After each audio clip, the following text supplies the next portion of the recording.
ন্যাড়া ছাদের গপ্পতে আপনাদের সবাইকে স্বাগত জানাই। আজ আপনাদের জন্য রয়েছে মণিলাল গঙ্গোপাধ্যায়ের লেখা গল্প অতিথির আবদার। মুখ্য ভূমিকায় গল্পের কথক এবং গজধর সিংহ। গল্প পাঠে সব্যসাচী চৌধুরী, গল্পের সূত্রধার আমি সৌম্য। শুরু হচ্ছে আজকের গল্প মণিলাল গঙ্গোপাধ্যায়ের লেখা অতিথির আবদার।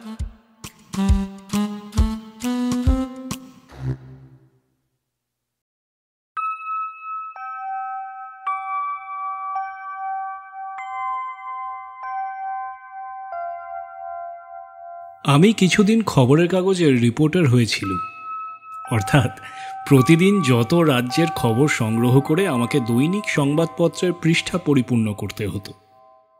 সত্যের সঙ্গে খানিকটা কল্পনা এবং কল্পনার সঙ্গে খানিকটা সত্যের রসায়ন দিয়ে নিরস হাড় বের করা খবরগুলোকে নধর এবং সরস করে তোলাই আমার কাজ ছিল। এইটুকু পারি বলেই সাংবাদিক সাহিত্যে আমার এতখানি আদর এবং প্রতিষ্ঠা। সেদিন সারাদিন সারাটা শহর ঘুরে দু চারখানা তুচ্ছ খবর ছাড়া বেশি কিছুই সংগ্রহ করতে পারিনি। সেই জন্য মনটা তেমন ভালোও ছিল না। একে শ্রান্ত দেহ, তার উপরে অবসন্ন মন নিয়ে যখন বাসায় ফিরলুম, তখন সমস্ত দেহ মনে কেমন একটা আচ্ছন্ন ভাব অনুভব করতে লাগলাম। মনে হতে লাগলো যে খাটিয়ায় চিৎপাত হয়ে শুয়ে পড়ি, কিন্তু পারলুম না। সামনে যে কাজ, যে খবরগুলো সংগ্রহ করেছি কোনো রকমে গুছিয়ে গাছিয়ে সেইগুলোকে ছাপাখানায় পাঠিয়ে দেওয়ার মতলবে কলম নিয়ে বসে গেলুম। একটা খুনের খবর ছিল। কলকাতা থেকে 12 মাইল দূরে একটা গ্রামে একটা ভীষণ খুন হয়েছে, কিন্তু খবরটা এমন প্রহেলিকাময় ধোঁয়াটে যে সেটাকে যথেষ্ট পরিমাণে তীব্র উত্তেজনাপূর্ণ করে তোলাটা বেশ শক্ত। কে যে খুন করেছে, কাকে খুন করেছে এবং কেনই বা খুন করেছে তার কোনো সন্তোষজনক ব্যাখ্যা পুলিশ এ পর্যন্ত দিতে পারেনি, আর আমিও আবিষ্কার করতে পারিনি। যে ঘরে খুনটা হয়েছে সেখান থেকে একটা জিনিসও চুরি যায়নি, একটা বাক্স প্যাঁটরাও ভাঙা হয়নি। তাহলে খবর দেওয়ার আর কি আছে? এক লাইনেই খুনের সব খবর শেষ হয়ে যায়।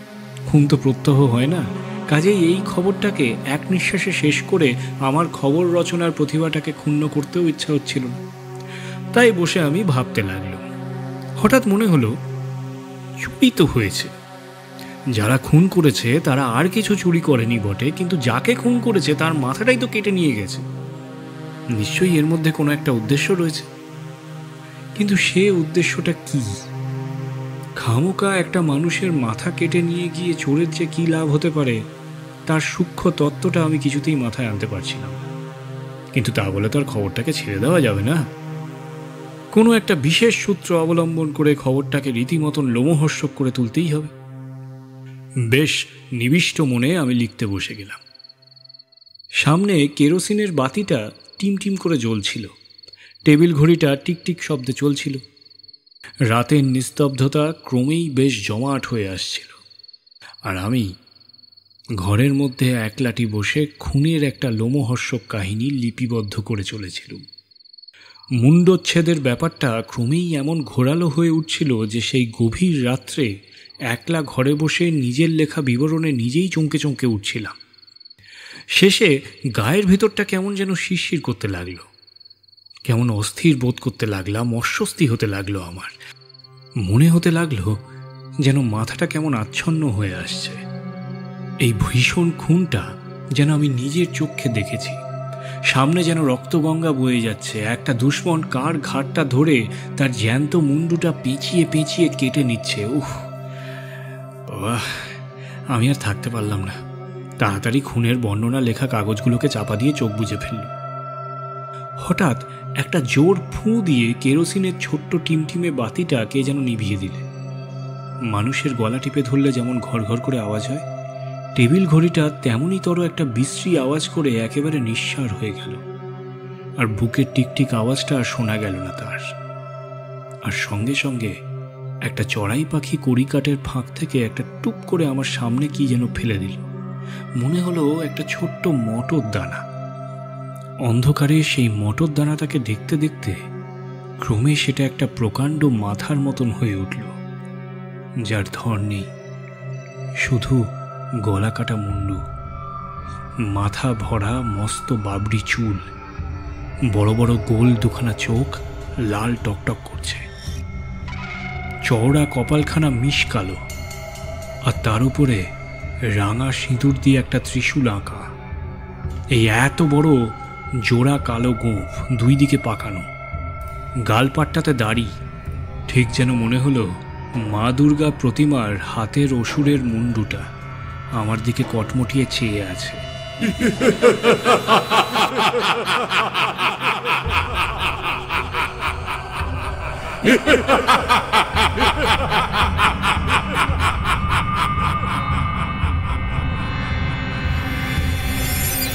আমি ভয়ে একটু পিছিয়ে যেতেই সে তার বড় বড় চোখ দুটোকে বোঁ বোঁ করে ঘোরাতে ঘোরাতে বলে উঠল, ভয় পাও কেন?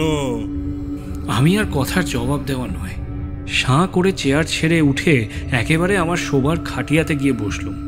সঙ্গে সঙ্গে মুন্ডুটা টেবিল থেকে তড়াক করে লাফিয়ে একেবারে আমার খাটিয়ায় এসে হাজির হলো। বললে, শোনো না। আমি আর বিলম্ব নয়, খাটিয়া থেকে দৌড়ে আবার চেয়ারে এসে বসলুম। সেও লাফাতে লাফাতে খাটিয়া থেকে টেবিলের উপরে ঠিক মুখের সামনেটাতে এসে বসলো। বললে, আরে বাবা, একটু স্থির হও না। এই বলে ক্রমেই আবার আমার কাছে ঘেঁষে আসতে লাগলো। আমি এইবারে চেয়ার ছেড়ে খাটিয়াতে এসে ধপ করে শুয়ে একেবারে লেপের মধ্যে প্রবেশ করলুম, আপাদমস্তক মুড়ি দিয়ে। সে বললে, অমন করছো কেন? হলো কি তোমার? আমি লেপের মধ্যে থেকে বললুম, আমার কিছু হয়নি, তুমি এখান থেকে বেরো তো। সে বললে, আচ্ছা অভদ্র তো তুমি। তোমার ঘরে কিনা অতিথি এলো, তাকে তুমি তাড়িয়ে দিচ্ছ? এই তোমার শিক্ষা? আমি কোনো জবাব দিলুম না। সেই নাছোড় বান্দা বাবরি চুলওয়ালা মুন্ডুটা আমার লেপ মুড়ি দেওয়া দেহের আশেপাশে ঘুরে বেড়াতে লাগলো। আমি চুপ করে পড়ে রইলুম। এমনি থাকলে সে নিরুপায় হয়ে আপনিই পালাবে ভাবলুম, কিন্তু কি সর্বনাশ! হঠাৎ দেখি লেপের কোন একটা ফাঁক আবিষ্কার করে সে শুরুত করে আমার লেপের মধ্যে ঢুকে পড়েছে, একেবারে আমার বুকের ওপরে এসে বসেছে। তার সেই কালো গালপাট্টা ভরা মুখের ভেতরকার সাদা সাদা দাঁতগুলোকে বের করে সে হেসে বলল, কি বড্ড যে লুকিয়েছিলে। এই বলে সে বিকট স্বরে হেসে উঠল।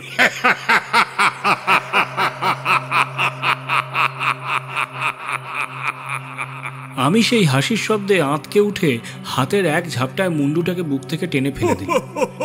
সে খানিকটা গড়িয়ে পড়ে আবার হাসতে হাসতে আমার বুকের উপরে এসে বসল। কি আপদ! আমি চোখ বুজে কাঠ হয়ে পড়ে রইল। সে বললে, ওকে, চোখ বুঝলে কেন? শোনো যা বলি। আমি তবু চুপ করে রইল। সে কখন আস্তে আস্তে বুক থেকে মুখের কাছে এগিয়ে এসেছে আমি টের পাইনি। হঠাৎ তার গালপাট্টা দাড়িটা আমার গালে ঘষতেই আমি চমকে উঠলাম। সে আদর করে তার সেই গালপাটটা আমার গালে ঘষতে ঘষতে আমায় বলতে লাগলো,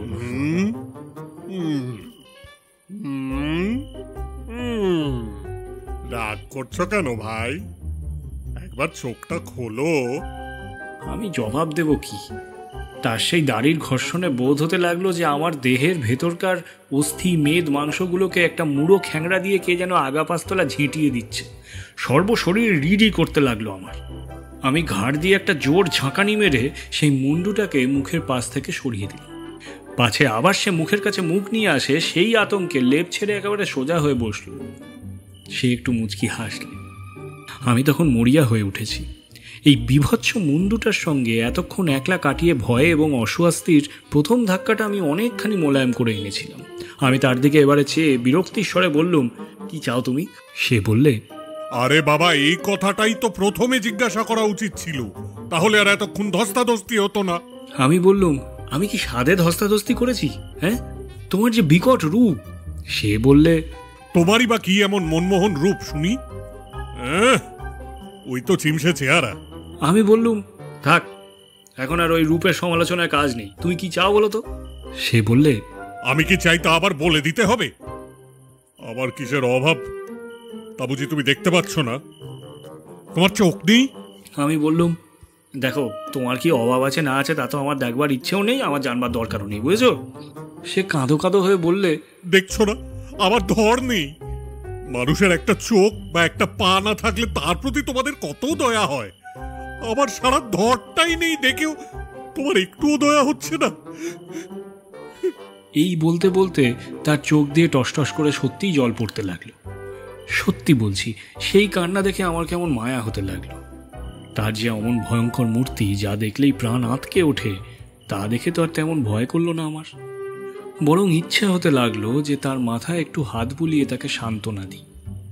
সে বোধহয় আমার মনের কথাগুলি বুঝতেও পেরেছিল। আদর দিলে বেড়ালগুলো যেমন গায়ের ওপরে এসে গা ঘষতে থাকে, ঠিক তেমনই তরভাবে বিকট মুন্ডুটা আস্তে আস্তে এগিয়ে এসে আমার পায়ের ওপরে মুখ থুবড়ি খেয়ে পড়ে তার গালপাট্টাওয়ালা গালটা বুলোতে লাগলো। বেচারা সেই আকুতি মিনতি দেখে আমি তাকে আর ঠেলে ফেলে দিতে পারলুম না। তার মাথায় হাত বুলিয়ে দিয়ে জিজ্ঞাসা করলুম, কি হয়েছে তোমার, বলো তো দেখি। সে কাঁদো কাঁদো হয়ে বললে, আমার ধর চুরি গেছে। এই চুরির কথা শুনেই হঠাৎ আজকের খুনটার কথা আমার মনে পড়ল। আমি বলে উঠলুম, হ্যাঁ হ্যাঁ হ্যাঁ হ্যাঁ হ্যাঁ, এই আজকেই তো একটা ধর পাওয়া গেছে বটে, তার মুন্ডু নেই। আচ্ছা, সে কি তোমারই ধর নাকি? কথাটা শুনে সে গলাটা উঁচু করে বলে উঠল, হ্যাঁ, ধর পাওয়া গেছে? কিরকম কিরকম শুনি? আমি আমার লেখার রিপোর্টখানা টেনে এনে তাকে আগাগোড়া ঘটনাটা পড়ে শোনাতে লাগলাম। সে এক মনে শুনতেও লাগলো। শোনা শেষ হলে এক গাল হেসে বলে উঠল, এ তোমার গল্প? তুমি গল্প লেখো বুঝি? আমি বললুম, এই গল্প কেন হবে, হ্যাঁ, এ তো সত্যি ঘটনা। সে তার চোখ দুটো ঘুরিয়ে বললে, কখনো না, সত্যি ঘটনা এরকম হতে পারে না, এ তোমার বানানো গল্প। আমি তার কথা শুনে একটু থতমত খেয়ে গেলাম। খুনের ঘটনার ওপরে রসান দিয়ে আমি যে একটা ঘোরালো রিপোর্ট তৈরি করলুম, সেটা কি তাহলে নিতান্তই ছেলে মানুষই গল্প হয়ে উঠল নাকি? আমি বললুম, কিন্তু এ তো একেবারে সত্যি ঘটনার মতোই। গল্প কোনখানটা দেখলে শুনি, হ্যাঁ? সে বললে, আরে আরে বাবা, কাটা মুন্ডু কি করে চুরি যায়? এই কাটা মুন্ডু যে আমি তো তা জানি, তুমি কি করে জানবে? ও তোমার লেখা ঠিক হয়নি, আগাগোড়াই আজগুবি গল্প হয়েছে। আমার কেমন যেন ধাঁধা লাগতে লাগলো। এতকাল রিপোর্ট আমি লিখে এসেছি, কেউ তো কোনোদিনও নিন্দে করেনি, আর আজ কিনা একটা আজগুবি গল্প লিখে ফেললাম। না, তার কথায় আমার বিশ্বাস হলো না। আমি তখনও ভাবছি। সে বললে, ভাবছো কি? আমার কাছে শুনে যাও, তবে কাটা মুন্ডুর রিপোর্ট সঠিক লিখতে পারবে। আমি হেসে বললুম, তাহলে তো সেটা আরও আজগুবি হবে নাকি? সে বলল, কেন? আমি বললুম, এত রাত্রে একটা কাটা মুন্ডু এসে আমাকে রিপোর্ট দিয়ে গেল, এ কথা শুনলে লোকে কি বলবে? বলবে যে গাঁজাখুরি গল্প। সে রেগে দাঁত কনমর করে বলে উঠল, কি? আমি গাঁজাখড়ি গল্প? আমি সর্দার গজধর সিংহ, যে এককালে হাতির সুর ধরে চোরকিবাজির মতো 20 মণ হাতি ঘুরিয়েছে, সে হলো গল্প? আর তোমার এই কাগজে লেখা কতগুলো ফাঁকা কথা, তাই হবে সত্যি?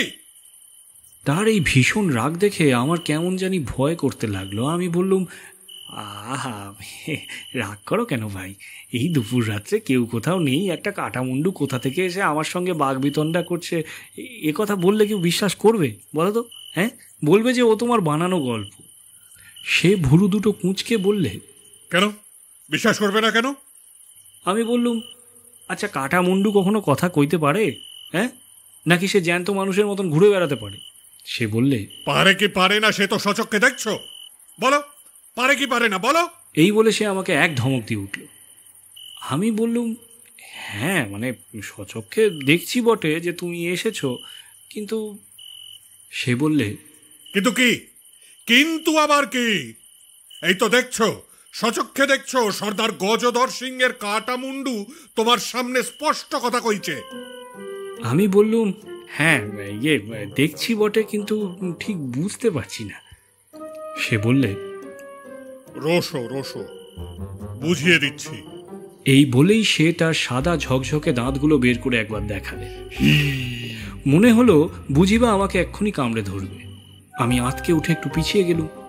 সে বললে, এইবার বুঝতে পেরেছ তো? এখন শোনো আমার ইতিহাস, তারপর তোমার রিপোর্টটা লিখো। কাটামুন্ডুর রিপোর্ট কি সোজা জিনিস নাকি? এই রে, আবার যে ইতিহাস আরম্ভ করে। এমনি করে কি সারা রাত্রি চলবে নাকি? আমি বললুম, বলছি কি, আমার মাথা ধরেছে বুঝলে, আমি এখন ইতিহাস শুনতে পারবো না। সে বললে, শুনতেই হবে তোমাকে, না শুনলে তোমার কান ফুঁড়ে জোর করে শুনিয়ে দেব। আমি আর কি করি, প্রায় কাঁদো কাঁদো হয়ে বললুম, আচ্ছা কি বলি বলো তো, তাহলে বলো, শুনছি। সে আরম্ভ করলে, আমার নাম গজধর সিংহ, আসল নাম কিন্তু পূর্ণ বেহারা। হাতির সুর ধরে ঘোরাতে পারতুম বলে লোকে আমায় খেতাব দিয়েছিল গজধর সিংহ। কত বছর আগে ঠিক জানি না, আমি ছিলাম বিষ্ণুপুরের বনগাঁয়ের জমিদারের পাইক। যেমন দুশ্মনের মতো চেহারা, তেমনি দুশ্মনের মতো গায়ের জোর। আমার ডাকে বাঘে গরুতে এক ঘাটে জল খেত। আমি বাবুর বাড়ি পাহারা দিতুম। আমার নাম শুনে বনগাঁয়ের ২০-২৫ ক্রোশের মধ্যে চোর কি ডাকাত আসতে সাহস করত না। আমি রোজই দেউড়িতে পাহারা দিই। একদিন সকালে বাড়িতে মহা হৈ হৈ পড়ে গেল। গিন্নিমায়ের সিন্দুক ভেঙে হীরের গয়না চুরি হয়েছে। কর্তা আমায় তলব করলেন। আমি দেউড়িতে পাহারা দিই, অথচ চুরি হলো কেমন করে? চুরির কথা শুনে তো আমি অবাক হয়ে গেলুম। আমি সর্দার গজধর সিংহ হাজির থাকতে চোর এলো কেমন করে? আমি বললুম, আগে হুজুর, বাইরে থেকে কখনোই চোর আসেনি। কর্তা বললেন, তবে কি আকাশ থেকে চোর পড়ল? আমি বললুম, মার্জনা করবেন কর্তা, চুরি ভিতরের লোকই করেছে। কর্তার ছোট ভাই সেখানে দাঁড়িয়েছিল। সেই কথা শুনে আমার দিকে কটমট করে চেয়ে উঠল। সে আমার ওপর ভারী চটা ছিল। রোজই সে অনেক রাত্রে লুকিয়ে বাড়ি ফিরত বলে আমি তাকে শাসাতুম যে কর্তাবাবুকে বলে দেব। সেই রাগ তার আমার উপর ছিল। সে বলে উঠল, এত বড় আস্পর্ধা, চাকর হয়ে মনিবদের চোর বলে? এই এই কে কোথায় আছো? দাও বেটাকে গলা ধাক্কা। বলে সে আমার ঘাড় ধরে এক ধাক্কা দিল। আমি চাইলে তার হাতখানা তখনই মুছড়ে দিতে পারতুম, কিন্তু হাজার হোক মনিব তো। সেই দিনই চাকরির ওপর আমার ঘৃণা হলো। চাকর বলেই তো মিছিমিছি অপমানটা সইতে হলো। আমি কাজে ইস্তফা দিয়ে একটা ডাকাতের দল খুললুম। মনে করলুম গায়ের জোরে যা পারি রোজগার করব, পরের চাকরি আর করব না। ডাকাতি ব্যবসা খুব জোর চলতে লাগলো।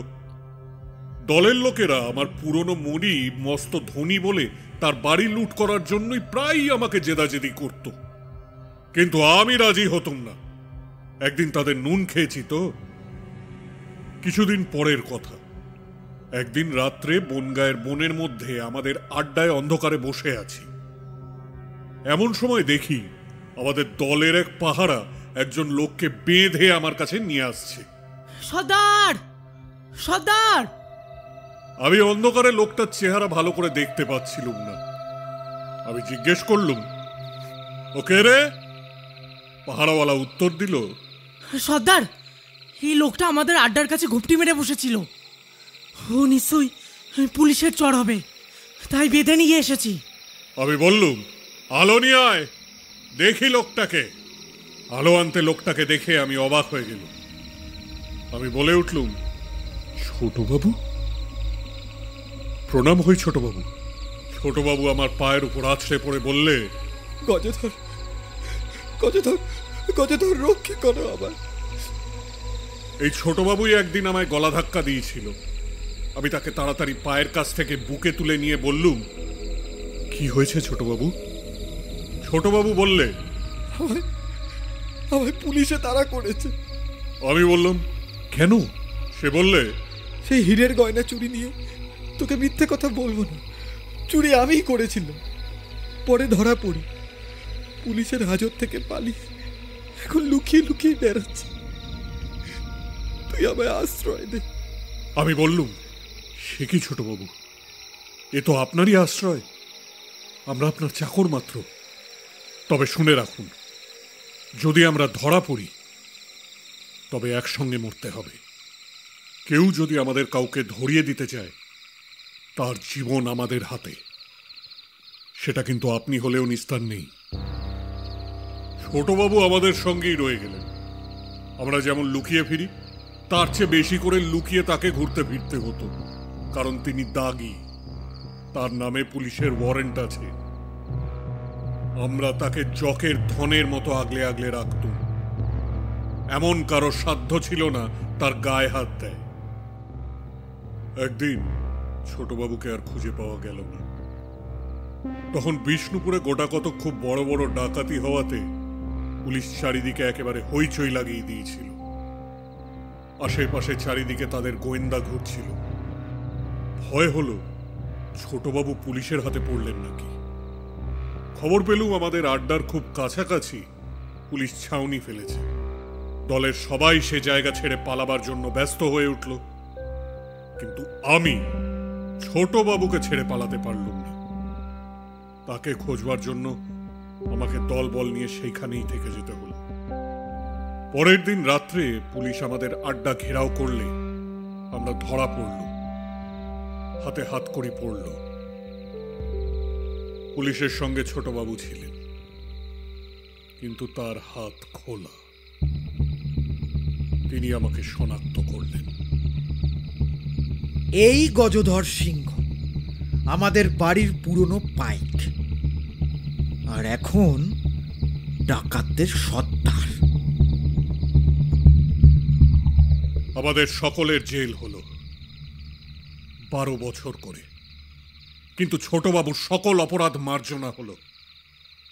তিনি নিজের প্রাণের মায়ায় এত বড় একটা ডাকাতের দল ধরিয়ে দিয়ে যে নেমখারামি করলেন, তারই বকশিস। কিন্তু আমি যে এতদিন তার বিপদ মাথায় নিয়ে তাকে খাইয়ে দাইয়ে লুকিয়ে রাখলুম, তার বকশিস কেউ দিলে না। এই অবধি বলে সে চুপ করলে। তারপর তুরুক করে লাফিয়ে একেবারে আমার বুকের ওপরে এসে সেই কাটা মুন্ডুটা বলে উঠল, কি ঘুমলে নাকি? আমি বললুম, না ঘুমোইনি, কিন্তু তোমার মুন্ডু চুরির ইতিহাস কই, এ তো তোমার জীবন কাহিনী। সে বললে, তুমি তো আচ্ছা বোকা, আরে বাবা, গোড়া না শুনলে শেষটা বুঝবে কি করে? আমি বললাম যে আচ্ছা তাহলে বলো। আমার বুক থেকে তুরুক করে নেবে সে বলতে লাগলো, 12 বছর তো জেলে কাটলো ভালোই মন্দই। ফিরে এসে আর বিষ্ণুপুর বনগাঁয়ের দিকেই গেলুম না, কিন্তু সেখানকার খবর মাঝে মাঝে পেতুম। কিছুদিন বাদে শুনলুম ছোটবাবুকে খুন করেছে আমাদেরই সেই ডাকাতের দলের একজন। জিনিসপত্র টাকা কড়ি কিছুই নেয়নি, শুধুই খুন করেছে। লোকে শুনে অবাক, কিন্তু যখন ধরা পড়ে কবুল করলে লোকে বুঝতে পারলে। সে বলেছে ছোটবাবু নেমখারামি করে তাদের ধরিয়ে দিয়েছিল বলেই তাকে খুন করতে হয়েছে, কারণ মা কালীর সামনে সর্দারের পা ছুঁয়ে সে শপথ করেছিল যে তাদের দলের মধ্যে যে নেমখারামি করবে সে যদি আপনার মায়ের পেটের ভাইও হয় তবুও তার বুকে ছুরি বসাতে কাতর হবে না। মা কালীর সামনে সর্দারের পা ছুঁয়ে শপথ, সে শপথ ভঙ্গ করে সে কি নরকে যাবে? বেচারা ফাঁসি গেল তাও শুনল। গায়ে মাথায় কতবার লাঠি পড়েছে, রক্তের ঢেউ খেলে গেছে, কিন্তু চোখ দিয়ে কখনো এক ফোঁটা জল পড়েনি। কিন্তু সেদিন তার ফাঁসির খবর শুনে আমার দু চোখ দিয়ে ঝরঝর করে জল গড়িয়ে পড়ল। কেন কে জানে, আমার বুকটা যেন ভেঙে গেল। আর ডাকাতের দল খুলতে পারলুম না। সে সাহসও ছিল না, শক্তিও ছিল না। এবার একটা চোরের দল গড়লুম। হই হই রই রই করে মশাল জেলে পাড়া জাগিয়ে রাজা জমিদারদের বাড়িতে ডাকাতি নয়, এবার চুপি চুপি গা ঢাকা দিয়ে পা টিপে টিপে গৃহস্থের বাড়িতে শীত কেটে চুরি। এই অবধি শুনে আমি অধৈর্য হয়ে বলে উঠলুম, আহা কই হে, মুন্ডু চুরির বিষয়টা কখন আসবে? এ তো তোমার সিঁধেল চুরির গল্প আবার আরম্ভ হয়ে গেল। যেমনই এ কথা বলা, কাটা মুন্ডুটা একটা উল্কার মতন ঘুরতে ঘুরতে আমার মুখের সামনে দাঁত কড়মড় করে বলে উঠল, দেখো, ফের যদি আমায় বিরক্ত করবে তাহলে এই দাঁত দিয়ে তোমার জিভ কেটে দেব। চিরদিনের জন্য বকবকানি থেমে যাবে। আমি কাচুমাচু হয়ে বললাম, আচ্ছা আচ্ছা, বেশ বেশ বেশ, আমি আর কিছু বলবো না। সে আবার শুরু করলে। চুরির ব্যবসা সজোরে চলতে লাগলো। সম্বলের মধ্যে আবার ছিল গোটা কতক শীতকাঠি আর খান কতক কুড়ুল। কাঠি দিয়ে শীত কাটা হতো আর কুড়ুল দিয়ে সিন্দুক বাক্স এবং দরকার হলে মানুষের মাথা ভাঙা হতো। দলে আমরা 5 জন ছিলাম, যেন পঞ্চ পাণ্ডব। পাড়াগায় 10 ক্রোশ অন্তর অন্তর থানা পুলিশ। আমাদের খবরদারি করে কে? চোরে কামারে দেখা হলে তো। কাজেই আমাদের ব্যবসা বেশ ফলাও হয়ে উঠল। কিন্তু নিয়তি যাবে কোথায়? এক জায়গায় শীত কাটতে গিয়ে ইঁদুরের মতো জাতাকলের মধ্যে পড়ে গেলুম। শীতটি কেটে গর্তের মধ্যে দিয়ে আস্তে আস্তে পা দুটি চালিয়ে এদিক ওদিক পরখ করে দেখে বেশ নিশ্চিন্ত হয়ে যেই কোমর অবধি চালিয়ে দিয়েছি, অমনি ভেতর থেকে দুটো লোহার মুগুরের মতো দুখানা হাত দিয়ে কে আমার কোমরটা সজোরে জাপটে ধরে হিড় করে টানতে লাগলো। আমি বেরিয়ে আসবার জন্য প্রাণপণ চেষ্টা করতে লাগলো, কিন্তু সেই ভীমের সঙ্গে আর পেরে উঠলুম না। এই ব্যাপারটা দেখে আমার সঙ্গীরা বাইরে থেকে আমায় জাপটে ধরে টানতে লাগলো। ভিতরে বাইরে দুদিক থেকে আমার দেহটা নিয়ে টানাটানি চলতে লাগলো, যেন দেবাসুরে মিলে সমুদ্র মন্থন লাগিয়ে দিয়েছে। আমার প্রাণ যায় যায় হয়ে উঠল। শেষে যখন আমায় আর ধরে রাখতে পারা গেল না, আমার কাঁধ অবধি প্রায় গর্তের মধ্যে চলে গেছে, তখন আমাদের দলের মধ্যে ঠিক অসুরের মতো যার চেহারা, সে আর বাক্য ব্যয় না করে তার হাতের কুড়ুলটা নিজের মাথা অবধি তুলে একটি কোপ দিয়ে ধর থেকে আমার মুন্ডুটা সাপ দিলে খসিয়ে। তারপর আমার কাটা মুন্ডুটা নিয়ে লাফাতে লাফাতে অন্ধকারে অদৃশ্য হয়ে গেল।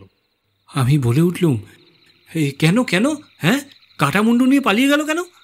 সে বললে, তার বুঝলে না, মুন্ডু শুদ্ধ ধরা পড়লে তো লোকে আমায় চিনে ফেলতো, শুধু ধর দেখে তো আর মানুষ চেনা যায় না। আমি জিজ্ঞাসা করলুম, তাহলে আজকের মুন্ডু চুরিটাও কি এই একই ব্যাপার?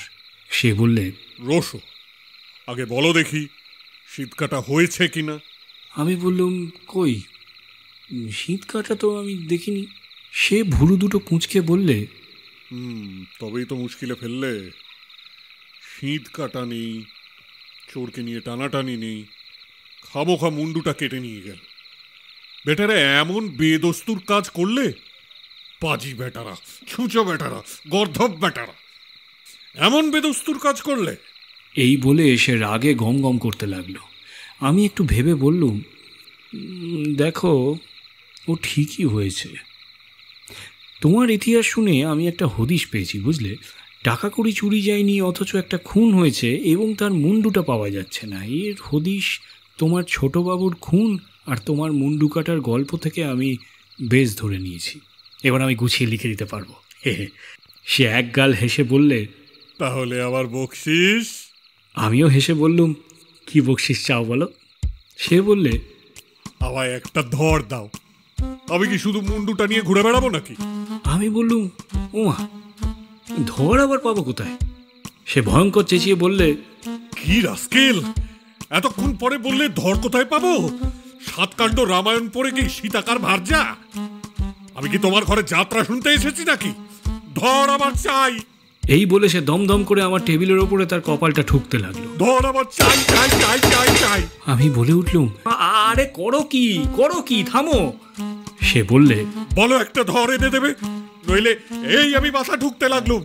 এই বলে সে আবার দমাদ্দম মাথা ঠুকতে লাগলো। আমি তার এই ব্যাপার দেখে বলে উঠলুম, আহা থামো থামো, আর থামো তো, আমি তোমার জন্য নিশ্চয়ই চেষ্টা করে দেখবো, বুঝেছো, থামো। সে বললে, আচ্ছা, তাহলে এই কথাই রইল। আমি আবার একদিন আসব, মনে থাকে যেন। এই বলেই সেই কাটা মুন্ডুটা শূন্যের ওপরে ডিগবাজি খেতে খেতে উঠে গিয়ে কড়িকাঠের কাছে ঘুলঘুলিটার ভেতর দিয়ে ফুরুত করে বেরিয়ে গেল। আর আমি ধর্মর করে বিছানার ওপরে উঠে বসলুম। সকালবেলা খুনের খবরটা বেশ বাগিয়ে গুছিয়ে লিখে খবরের কাগজে পাঠিয়ে দিলুম, কিন্তু সম্পাদক ছাপালেন না, বললেন অচল। সেই জন্য রাগ করে সেটাতে আরও খানিক রসান দিয়ে কায়াহীনের কাহিনী নামে পাঠক পাঠিকাদের কাছে এই পাঠিয়ে দিচ্ছি। আমি জানি যে সেখানে অচল হবে না, কিন্তু কথা হচ্ছে সত্যই কি এই দেহহীন ভদ্র ব্যক্তিটি আবার কোনো একদিন নিশীত রাত্রে নিদ্রাচ্ছন্ন আমাকে দেখা দিতে আসবেন? কে জানে।